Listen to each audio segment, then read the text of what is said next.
Black spot হচ্ছে সেগুলোকে রোধ করবার জন্যে আমরা জৈবভাবে নিম তেল স্প্রে করতেই পারি। তার দ্বারা যতটা সম্ভব ভালো হোক এই আমরা নিয়মিতভাবে করে যাব, যাতে 2 দিন 3 দিন ছাড়া ছাড়া করলে ওই ব্ল্যাক স্পট রোগটা যাতে চলে যায়। এইভাবে আমরা জৈবভাবে আমরা করব। তা দেখি কতটা কয়দিনে রোধ করতে পারি। আমরা এটা চালিয়ে যাব, ছাড়বো না। ঠিক আছে, আচ্ছা চলুন আমরা স্প্রে করতে থাকি আর দেখি পোকা দূরীকরণের ব্যবস্থা। এই যে কতটা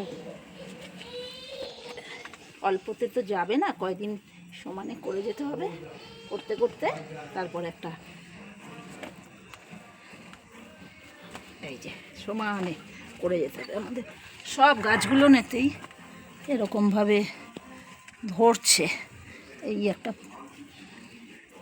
রোগ। ঠিক আছে।